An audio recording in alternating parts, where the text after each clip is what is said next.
La incapacidad humana. Venir a Cristo es una frase muy común en la Sagrada Escritura.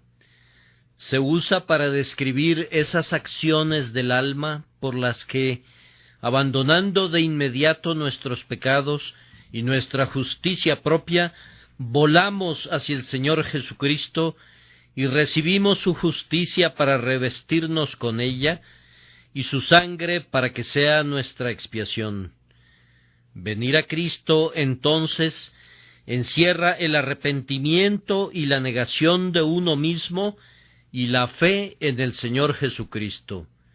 Incluye en sí todas esas cosas que son el acompañamiento necesario de estos grandiosos estados del corazón, tales como la creencia en la verdad, la diligencia en la oración a Dios, la sumisión del alma a los mandamientos del Evangelio de Dios, y todas esas cosas que acompañan el amanecer de la salvación en el alma. Venir a Cristo es la única cosa esencial para la salvación de un pecador. Quien no viene a Cristo, haga lo que haga y crea lo que crea, está todavía en hiel de amargura y en prisión de maldad. Venir a Cristo es el primerísimo efecto de la regeneración. En el momento en que el alma es vivificada, de inmediato descubre su condición perdida y se horroriza ante esa condición, busca refugio y creyendo que Cristo es el refugio adecuado, vuela hacia Él y descansa en Él. Donde no existe este venir a Cristo, no hay una señal cierta de una nueva vida. Donde no hay una vida nueva, el alma está muerta en delitos y pecados, y estando muerta no puede entrar en el reino de los cielos. Tenemos frente a nosotros un aviso muy sorprendente, incluso detestable para algunas personas.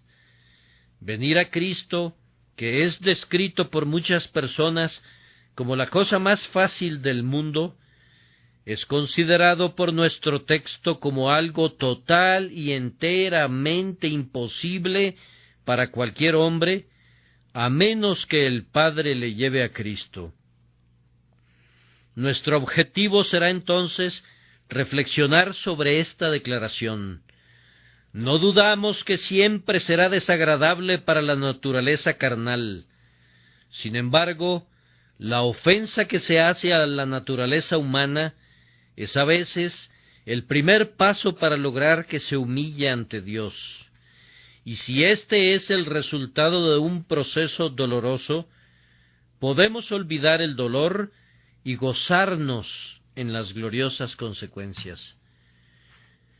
Primeramente trataré esta mañana de hacer resaltar la incapacidad del hombre, viendo en qué consiste. En segundo lugar veremos las formas que el Padre emplea, cuáles son y cómo son ejercitadas en el alma. Y luego concluiré considerando el dulce consuelo que se puede obtener de este texto, que es árido y terrible en apariencia. Tenemos, pues, primero, la incapacidad del hombre. El texto dice: «Nadie puede venir a mí a menos que el Padre que me envió lo traiga». ¿Dónde radica esta incapacidad? En primer lugar, no se deriva de ningún defecto físico. Si para venir a Cristo, mover el cuerpo o caminar con los pies puede ser de ayuda, ciertamente el hombre tiene todo el poder físico para venir a Cristo en ese sentido. Recuerdo que una vez escuché de un antinomiano necio, que declaró que no creía que ningún hombre tenía el poder de caminar a la casa de Dios si el Padre no le llevara.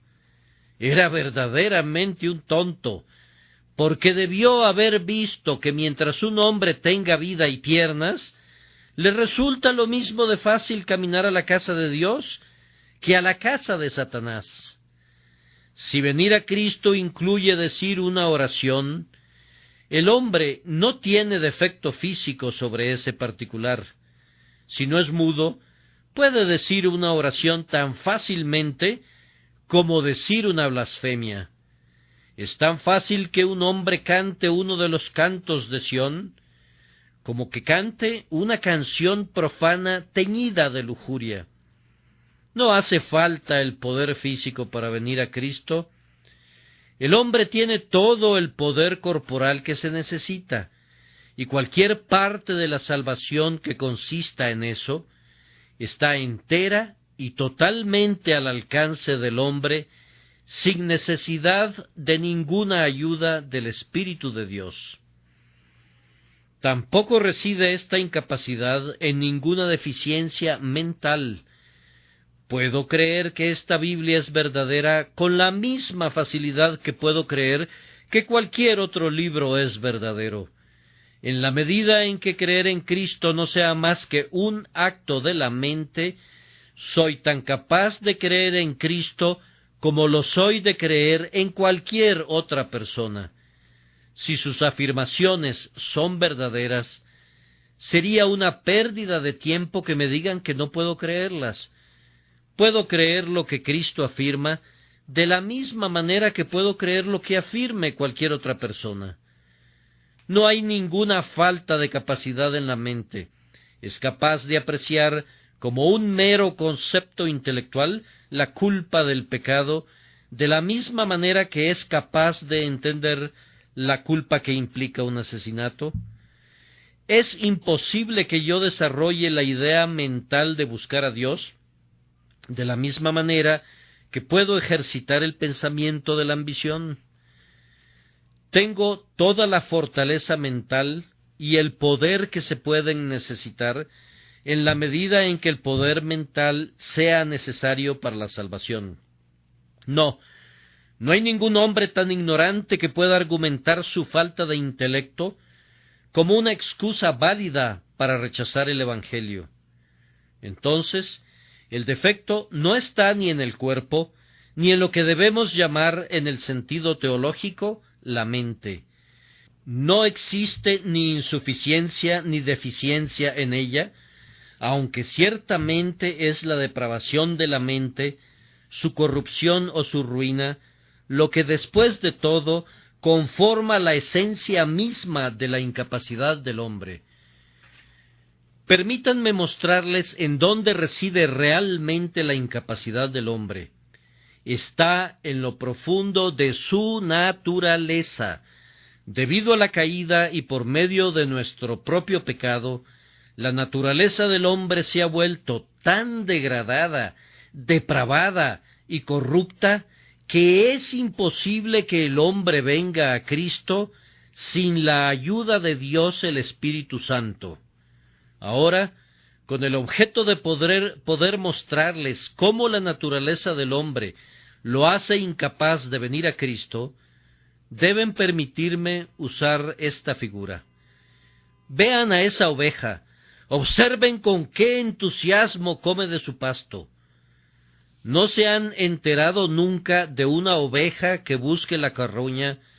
No podría vivir del alimento que corresponde a los leones. Ahora, tráiganme un lobo y ustedes me preguntarán si un lobo puede alimentarse de hierba, si puede ser tan dócil y domesticado como la oveja.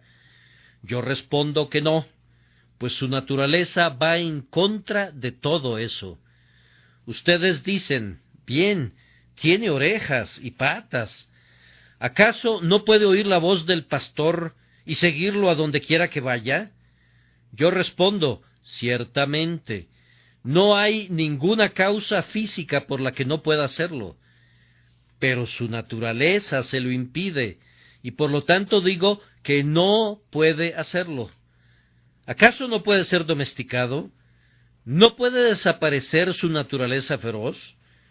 Probablemente pueda someterse de tal manera que pueda llegar a parecer manso, pero siempre habrá una marcada diferencia entre el lobo y la oveja, ya que hay una distinción en sus naturalezas. Ahora, la razón de por qué el hombre no puede venir a Cristo no es porque no pueda venir por alguna razón relacionada con su cuerpo o con el simple poder de su mente. El hombre no puede venir a Cristo porque su naturaleza está tan corrompida que no tiene ni la voluntad ni el poder para venir a Cristo a menos que sea atraído por el Espíritu. Pero déjenme darles un mejor ejemplo. Vemos a una madre con su bebé en sus brazos. Ustedes le dan un cuchillo y le dicen que le dé al bebé una puñalada en el corazón. Ella responde en verdad de todo corazón: no puedo. Ahora, en lo que se refiere a su poder físico, ella podría si quisiera. Tiene un cuchillo y tiene al niño. El pequeño está indefenso y la madre tiene la suficiente fuerza en su mano para darle una puñalada. Pero tiene mucha razón cuando dice que no puede hacerlo. Es muy posible, como un simple acto de su mente, que la madre piense en matar a su hijo, y sin embargo ella dice que no puede pensar en tal cosa. Y no miente cuando dice eso, porque su naturaleza de madre no le permite hacer algo frente a aquello contra lo que su alma se revela. Simplemente debido a que es la madre del niño, ella siente que no puede matarlo. Sucede lo mismo con el pecador. Venir a Cristo es tan detestable para la naturaleza humana que aunque los hombres podrían venir a Cristo si quisieran, al menos en lo que concierne a las fuerzas físicas y mentales, y éstas, por cierto, tienen una muy reducida esfera de acción en la salvación, es estrictamente correcto decir que ni quieren ni pueden venir a menos que el Padre que ha enviado a Cristo les traiga. Vamos a profundizar más en este tema, tratando de mostrarles en qué consiste esta incapacidad humana en sus más mínimos detalles. En primer lugar tenemos la rebeldía de la voluntad humana. Dice el arminiano, los hombres pueden salvarse si ellos quieren. Respondemos, mi querido señor, todos creemos en eso, pero precisamente en el si ellos quieren es donde está el problema. Afirmamos que nadie quiere venir a Cristo a menos que sea traído. No lo afirmamos nosotros, sino que el mismo Cristo lo declara así: y no queréis venir a mí para que tengáis vida. Y mientras ese no queréis venir permanezca en la Santa Escritura, Cristo nunca podrá ser convencido de creer en ninguna doctrina de la libertad de la voluntad del hombre. Es sorprendente cómo la gente, al abordar el tema del libre albedrío, habla de cosas sobre las que no entiende absolutamente nada. Bueno, dice alguien, yo creo que los hombres pueden ser salvos si quisieran. Mi querido amigo, esa no es para nada la pregunta. La pregunta es, ¿tienen los hombres la inclinación natural a someterse a las humillantes condiciones del Evangelio de Cristo? Declaramos, con base en la autoridad de la Biblia, que la voluntad humana está tan desesperadamente inclinada al mal, tan depravada, tan orientada a todo lo que es malo, tan opuesta a todo lo que es bueno, que sin la influencia poderosa, sobrenatural e irresistible del Espíritu Santo, ninguna voluntad de hombre podrá ser obligada a ir a Cristo. Tú respondes que a veces los hombres sí quieren ir, sin la ayuda del Espíritu Santo. Yo digo, ¿has conocido a alguien que sí quería? Yo he conversado con muchos cientos, no, con miles de cristianos, todos con diferentes puntos de vista, unos jóvenes y otros viejos, pero nunca he tenido la suerte de conocer a uno que pudiera afirmar que vino a Cristo por su propia voluntad, sin necesidad de ser traído. La confesión universal de todos los verdaderos creyentes es esta: Yo sé que si Jesucristo no me hubiera buscado cuando yo era un extraño completamente alejado del redil de Dios, aún hasta este momento estaría caminando errante muy lejos de Él, a gran distancia de Él, y amando esa distancia cada vez más.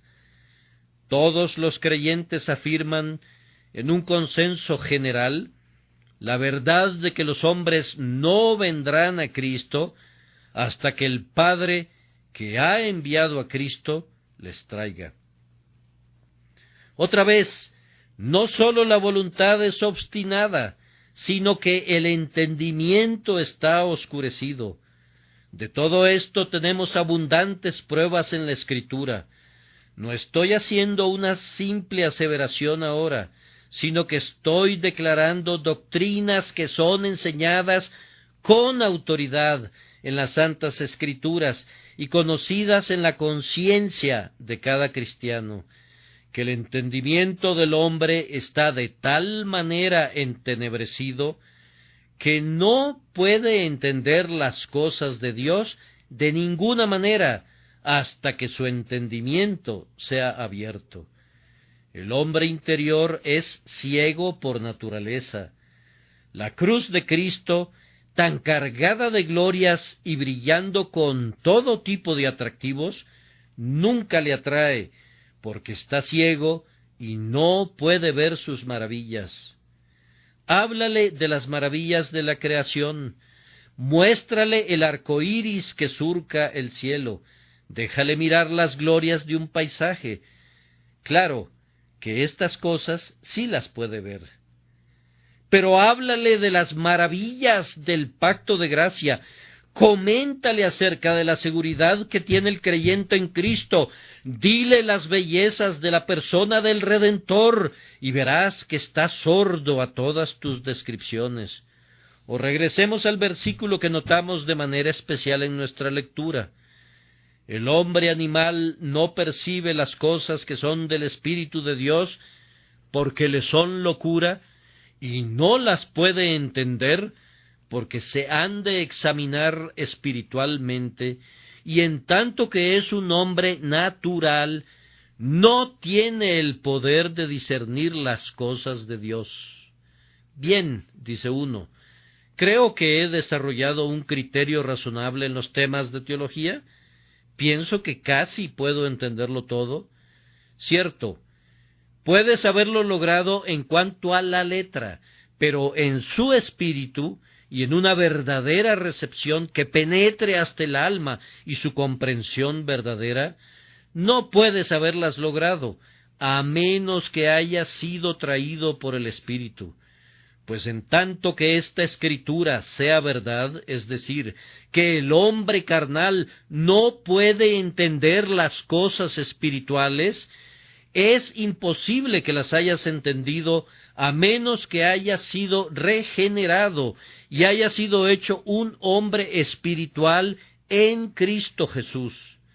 Entonces la voluntad y el entendimiento son dos grandes puertas impidiendo ambas nuestro paso para venir a Cristo.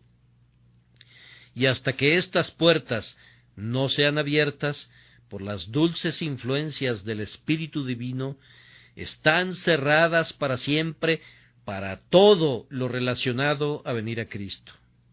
Otra vez, los afectos que constituyen una buena parte del hombre son depravados. El hombre tal como es antes de recibir la gracia de Dios, ama cualquier cosa más que las cosas espirituales. Si quieres una prueba de esto, mira a tu alrededor. No se necesita un monumento en honor a la depravación de los afectos humanos. Mira a cualquier lugar. No hay ni una sola calle, ni una sola casa, no, ni un solo corazón que no muestre la triste evidencia de esta terrible verdad. ¿A qué se debe que los hombres no se congreguen en todas partes del mundo en la casa de Dios el domingo? ¿Por qué no nos dedicamos más a la lectura de la Biblia? ¿Por qué la oración es un deber casi universalmente descuidado? ¿Por qué se ama tan poco a Cristo? ¿Por qué quienes profesan ser sus discípulos son tan fríos en el afecto hacia Él? ¿De dónde proceden estas cosas? Con toda seguridad, hermanos, no podemos encontrar otra fuente sino esta, la corrupción y contaminación de los afectos. Amamos lo que debemos odiar y odiamos lo que debemos amar. La razón por la que amamos más esta vida que la vida venidera es la naturaleza humana caída. No es sino por efecto de la caída que amamos más al pecado que a la justicia, y a los caminos de este mundo más que a los caminos de Dios. Y repetimos de nuevo, hasta que estos afectos sean renovados y convertidos en un nuevo canal por medio del llamado soberano del Padre, no es posible que ningún hombre ame al Señor Jesucristo. Otra vez, la conciencia también ha sido dominada completamente por la caída.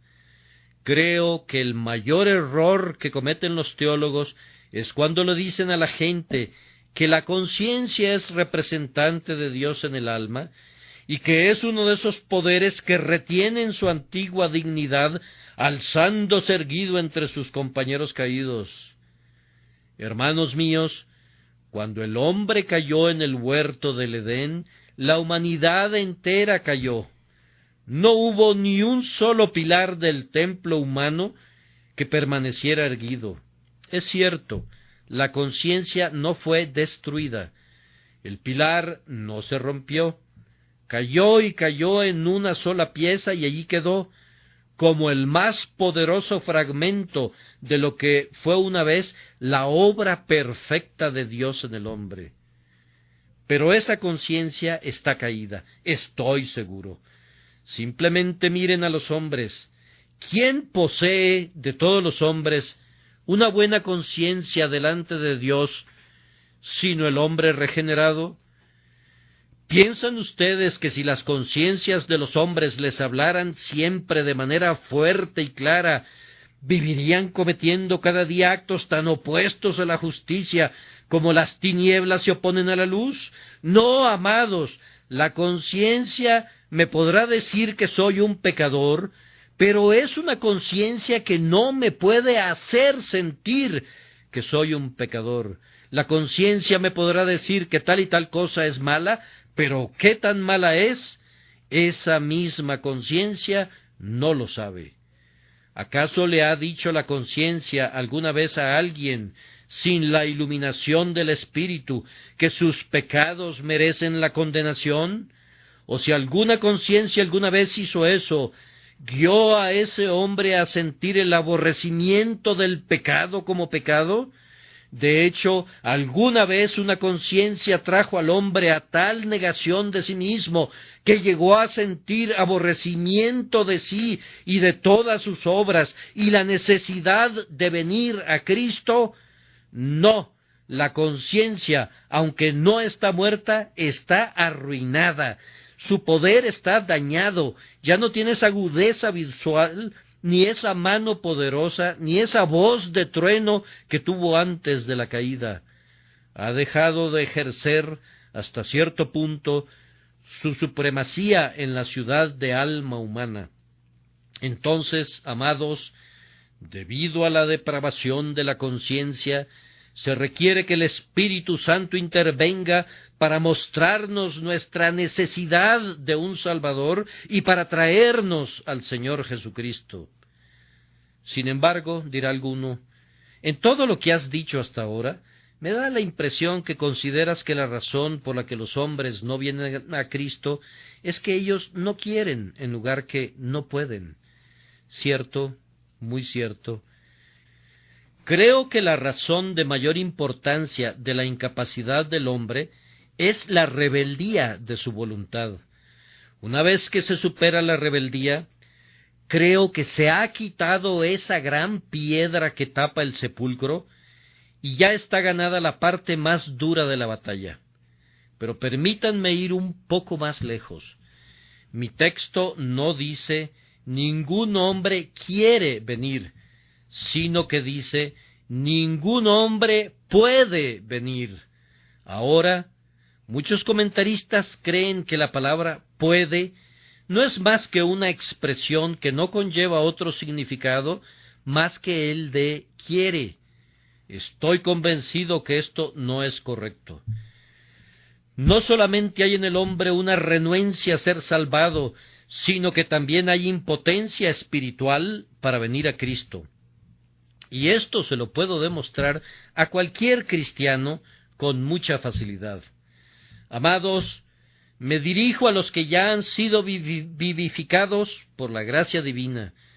No les enseña su experiencia que hay momentos en los cuales quieren servir a Dios, pero que sin embargo no pueden hacerlo. No se han visto obligados a veces a decir que han querido creer, pero han tenido que orar: Señor, ayuda a mi incredulidad, porque a pesar que tienen todo el deseo de recibir el testimonio de Dios, su propia naturaleza carnal ha sido demasiado poderosa para ustedes, de tal manera que han sentido la necesidad de ayuda sobrenatural. Puedes entrar en tu habitación a cualquier hora y caer de rodillas y decir: bien, quiero ser diligente en la oración y estar más cerca de Dios. Yo te pregunto, ¿ves que tu poder es igual a tu querer? ¿Podrías afirmar incluso ante el mismo tribunal de Dios que estás seguro de no estar equivocado en cuanto a este querer? Tú quieres ser envuelto en devoción, deseas no alejarte de la pura contemplación del Señor Jesucristo, pero te das cuenta que no puedes lograrlo aun queriéndolo sin la ayuda del Espíritu. Pues bien, si el Hijo de Dios, que tiene una nueva vida, encuentra una incapacidad espiritual, ¿cuánto más no le encontrará el pecador que está muerto en delitos y pecados? Si el cristiano maduro, después de 30 o 40 años, aún encuentra que quiere, pero no puede, si tal es su experiencia, ¿no parece más probable que el pobre pecador que todavía es incrédulo necesite tanto el poder como el querer? Pero hay otro argumento todavía.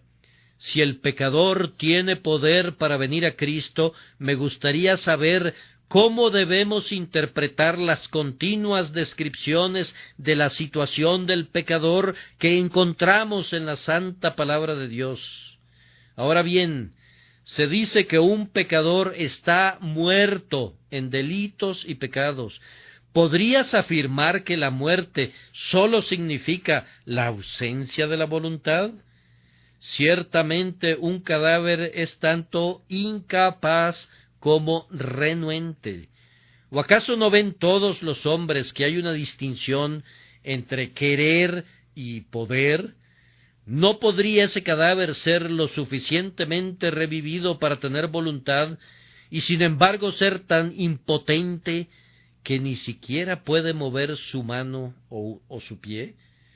¿Acaso no hemos visto casos de personas que han sido suficientemente reanimadas para mostrar evidencias de vida, pero que sin embargo han estado tan cerca de la muerte que no han podido hacer el más leve movimiento?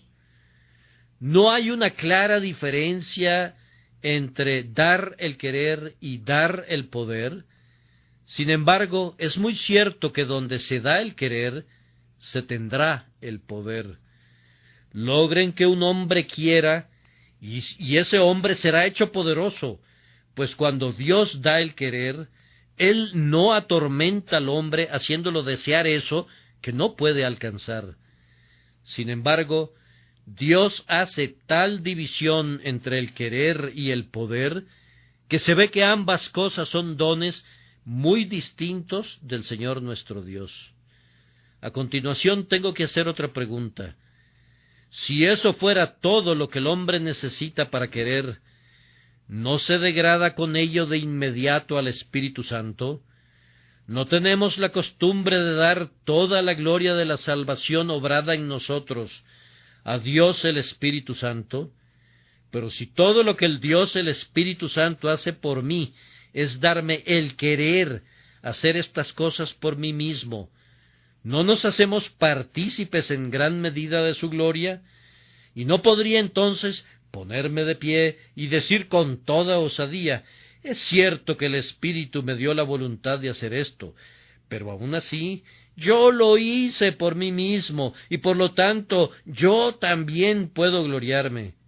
Puesto que yo hice todas estas cosas sin ayuda de lo alto, no voy a arrojar mi corona a sus pies. Es mi corona, yo me la gané y yo la voy a conservar. Mientras en la Escritura se diga que el Espíritu Santo es siempre la persona que obra en nosotros tanto el querer como el hacer por su buena voluntad, mantendremos como una legítima conclusión que su obra consiste en algo más que en hacernos querer. Por lo tanto, debe haber algo más que la falta de querer en un pecador. Debe haber una real y absoluta falta de poder. Ahora, antes de dejar este tema, permítanme decirles esto. A menudo se me acusa de predicar doctrinas que pueden hacer mucho daño. Pues bien, no voy a negar esa acusación, pues no soy cuidadoso cuando respondo en esta materia. Aquí están presentes varios testigos que pueden corroborar que las cosas que he predicado han hecho mucho daño, no a la moralidad o a la Iglesia de Dios. El daño se le ha hecho a Satanás. No son uno ni dos, sino muchos cientos los que se gozan en esta mañana de haber sido traídos a su Dios. Han sido traídos a conocer y a amar al Señor Jesucristo, después de haber sido profanos quebrantadores del día de guardar, borrachos o personas mundanas. Y si esto es hacer daño, que Dios, en su infinita misericordia, nos envíe más de estos males. Pero aún hay más. ¿Qué verdad hay en el mundo que no hiera al que quiere ser herido por ella? Los que predican la redención general gustan de proclamar la gran verdad de la misericordia de Dios hasta el último momento. Pero ¿cómo se atreven a predicar eso? Muchas personas son afectadas al posponer el día de la gracia, convencidas que la última hora es tan buena como la primera. Pues qué, si predicáramos cualquier cosa que el hombre pueda utilizar indebidamente o pueda abusar de ello, entonces deberíamos guardar silencio para siempre. Todavía hay quien dice: pues bien, si yo no puedo salvarme a mí mismo y no puedo venir a Cristo, debo quedarme quieto y no hacer nada. Si hay hombres que dicen eso, serán condenados. Les hemos repetido con mucha claridad que hay muchas cosas que pueden hacer. Encontrarse continuamente en la casa de Dios está en su poder. Estudiar la palabra de Dios con diligencia está en su poder. Renunciar a los pecados visibles, abandonar los vicios que ustedes practicaban, lograr que su vida sea honesta, sobria y justa, está en su poder. Para esto no necesitan ninguna ayuda del Espíritu Santo. Todo esto lo pueden hacer ustedes solos, pero venir a Cristo ciertamente no está en su poder hacerlo, si antes no han sido renovados por el Espíritu Santo. Pero vean que su falta de poder no es ninguna excusa, dado que no tienen ningún deseo de venir y están viviendo en una rebelión voluntaria contra Dios. Su falta de poder radica principalmente en la obstinación de su naturaleza. Supongan que un mentiroso dice que no está en su poder decir la verdad, que ha sido un mentiroso por tanto tiempo que no puede dejar la mentira. ¿Sería eso una excusa para él? Supongan que un hombre que durante mucho tiempo se ha entregado a sus concupiscencias les dice que está tan aprisionado por ellas como por una gran red de hierro y que no puede librarse de ellas. ¿Aceptarían eso como una excusa? Ciertamente no lo es. Si un borracho se ha vuelto tan alcohólico que le resulta imposible pasar frente a una cantina sin entrar en ella, ¿le disculparían por eso? No, puesto que su incapacidad para reformarse está en su naturaleza, que no quiere ni reprimir ni conquistar.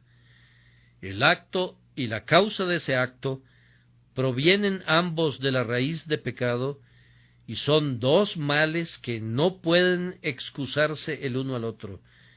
Es debido a que aprendieron a hacer el mal que ahora no pueden aprender a hacer el bien, y por tanto, en lugar de permitirles que se sienten y comiencen a buscar excusas, déjenme poner un rayo debajo de su pereza para que se asusten verdaderamente y se levanten. Recuerden que no hacer nada es quedar condenados por toda la eternidad. Oh, que Dios el Espíritu Santo quiera usar esta verdad en un sentido muy diferente. Confío en que antes de terminar podré mostrarles cómo es que esta verdad, que aparentemente condena a los hombres y les cierra las puertas, es, después de todo, la gran verdad que ha sido bendecida para la conversión de los hombres. Nuestro segundo punto es las formas que el Padre emplea. Ninguno puede venir a mí si el Padre que me envió no le trajere.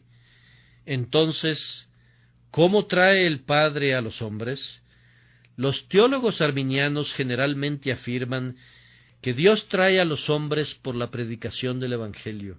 Muy cierto, la predicación del Evangelio es el instrumento para traer a los hombres, pero tiene que haber algo más que esto. Déjenme preguntarles, ¿a quién dirigió Cristo estas palabras? Pues a la gente de Capernaum, donde él había predicado con frecuencia, donde había pronunciado tristemente y lamentando los ayes de la ley y las invitaciones del Evangelio. En esa ciudad había realizado poderosas obras y había hecho muchos milagros. En efecto, tantas enseñanzas y tantos testimonios milagrosos les habían dado, que él declaró que Tiro y Sidón se habrían arrepentido desde mucho tiempo atrás, en cilicio y ceniza, si hubieran sido bendecidas con tales privilegios. Ahora, si la predicación del propio Cristo no bastó para hacer capaces a estos hombres para venir a Cristo, ¿no puede ser posible que todo lo que se necesitaba para que el Padre trajera a los hombres era simplemente la predicación? No, hermanos, fíjense bien, él no dice que ningún hombre puede venir a menos que el ministro lo trajere, sino que dice a menos que el Padre lo trajere.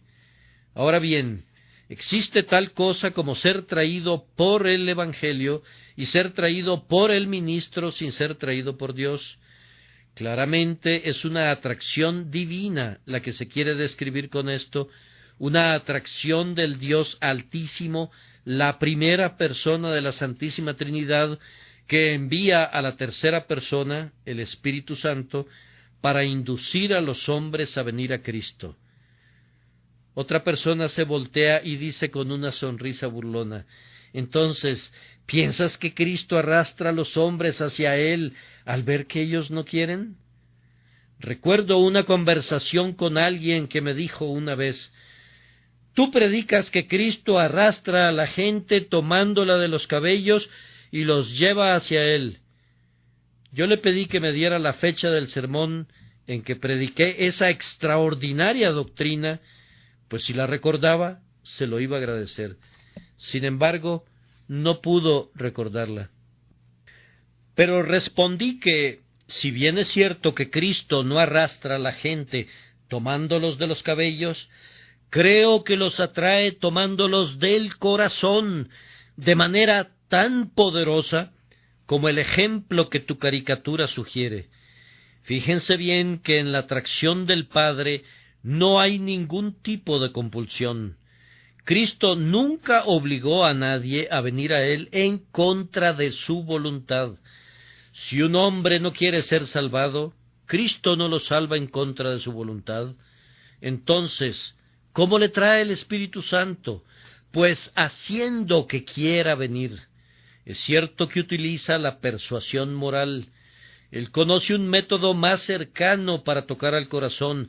Va a la fuente secreta del corazón y Él sabrá cómo, por medio de alguna operación misteriosa, cambia la voluntad y la pone mirando en la dirección contraria, de tal manera que el hombre es salvado con pleno consentimiento en contra de su voluntad, es decir, en contra de su vieja voluntad es salvado, citando las palabras paradójicas de Ralph Erskine.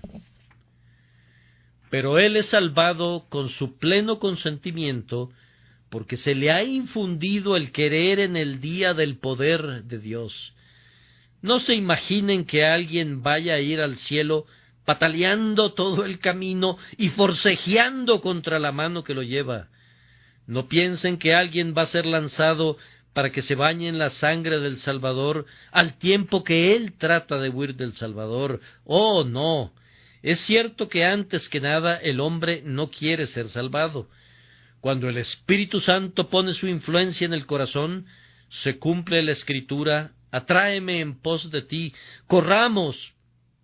Lo seguimos en tanto que Él nos lleva, contentos de obedecer la voz que antes habíamos despreciado. Pero el punto central está en el cambio de la voluntad. ¿Cómo ocurre esto? Nadie lo sabe.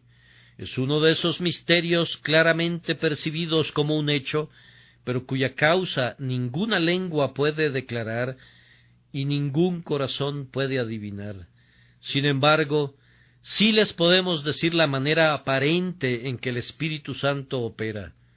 Lo primero que el Espíritu Santo hace cuando entra al corazón de un hombre es esto: lo encuentra dotado con una muy buena opinión de sí mismo. Y no hay nada que impida tanto a un hombre venir a Cristo como una buena opinión de sí mismo. Dice el hombre: yo no quiero venir a Cristo, yo tengo mi propia justicia, tan buena como cualquiera pudiera desearla. Siento que puedo entrar al cielo con mis propios méritos. El Espíritu Santo desnuda su corazón, le permite ver el cáncer repugnante que está allí consumiendo su vida, le descubre toda la negrura y la inmundicia de esa alcantarilla del infierno, es decir, el corazón del hombre. Entonces el hombre se horroriza. Nunca pensé que yo fuera así. Oh, esos pecados que yo consideré pequeños han alcanzado una estatura inmensa. Lo que pensé que no era más que un montón de tierra ha crecido hasta llegar a ser una montaña. Lo que no era más que una plantita creciendo en la pared se ha convertido en un cedro del Líbano. Oh, piensa el hombre, voy a tratar de reformarme. Haré las buenas obras que se necesiten para borrar todas mis negras acciones. Entonces viene el Espíritu Santo y le muestra que no puede hacer esto.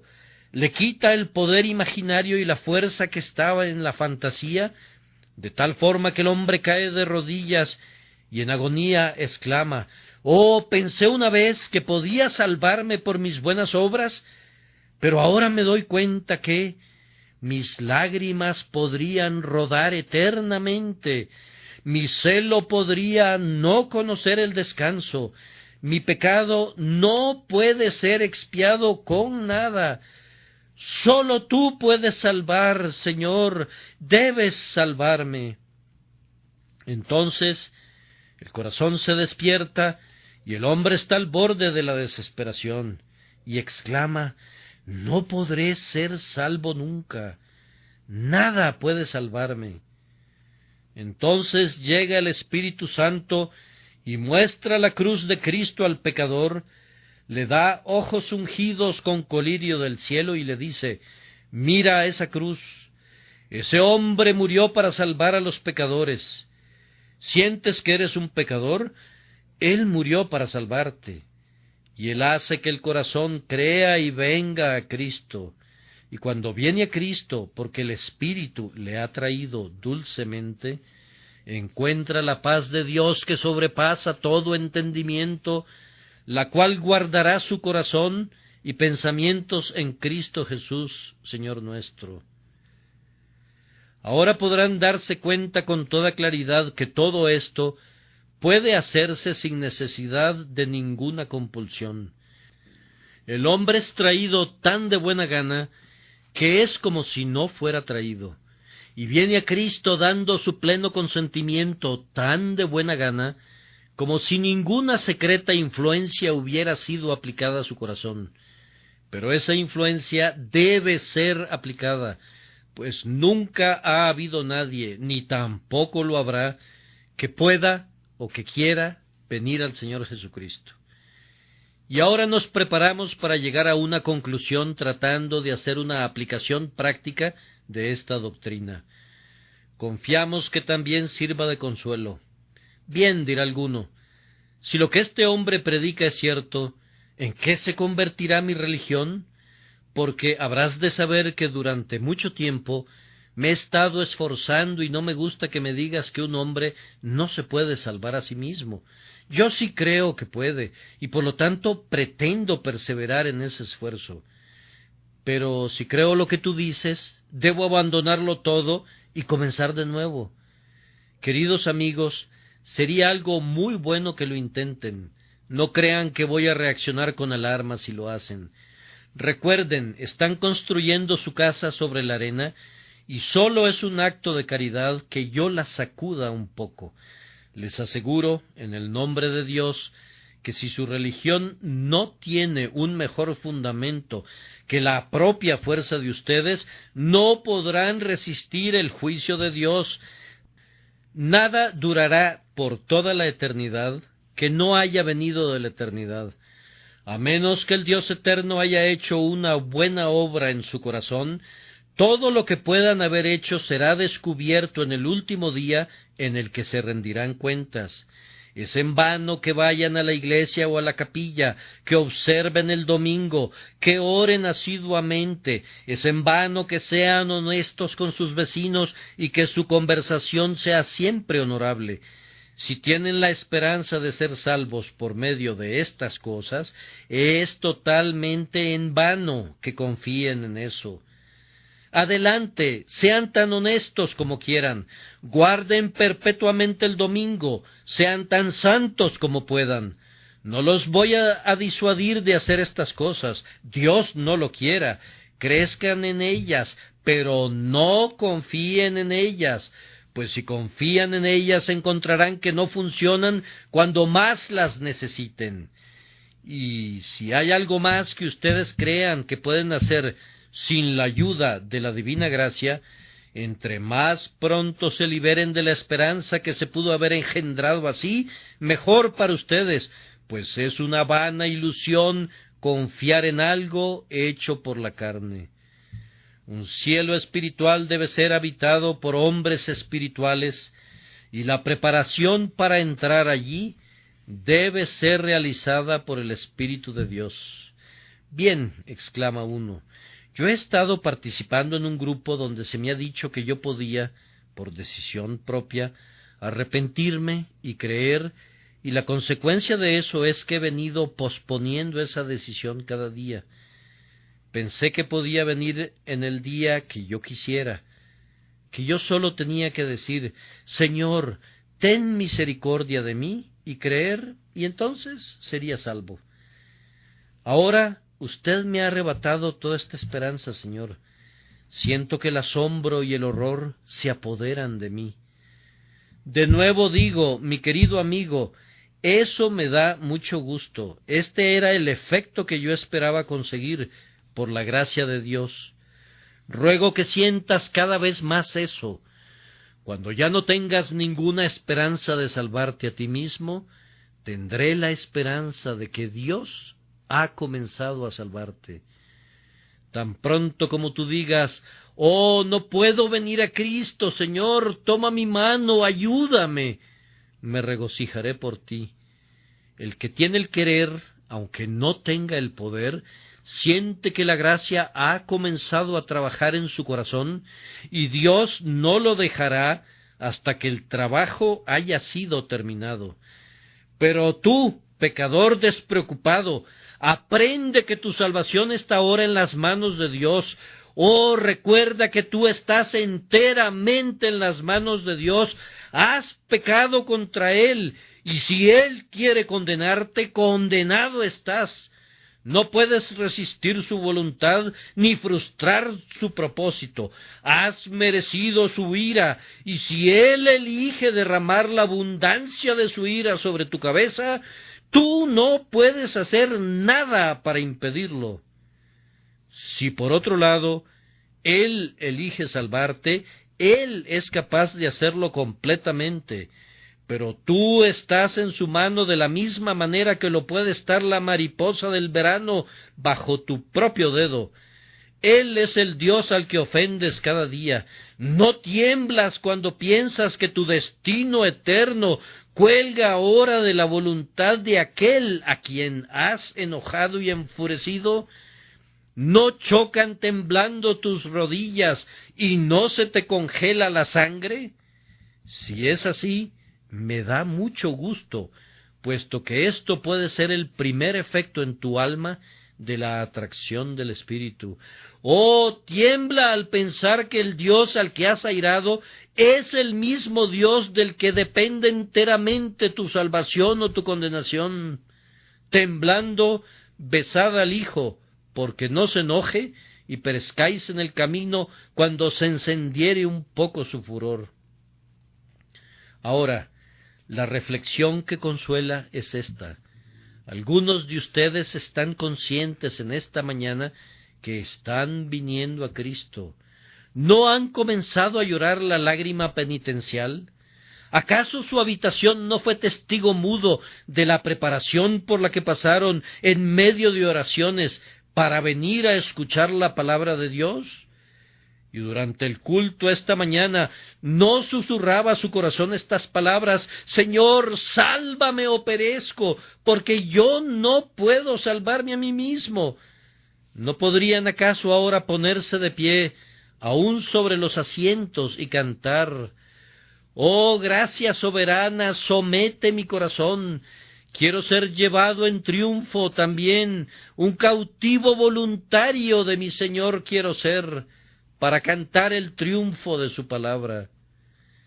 Y no he escuchado yo mismo que dicen en su corazón: «Jesús, Jesús, toda mi confianza está en ti. Yo sé que ninguna justicia propia puede salvarme, sino solo tú. Oh Cristo, pase lo que pase, me arrojo por completo en tus manos».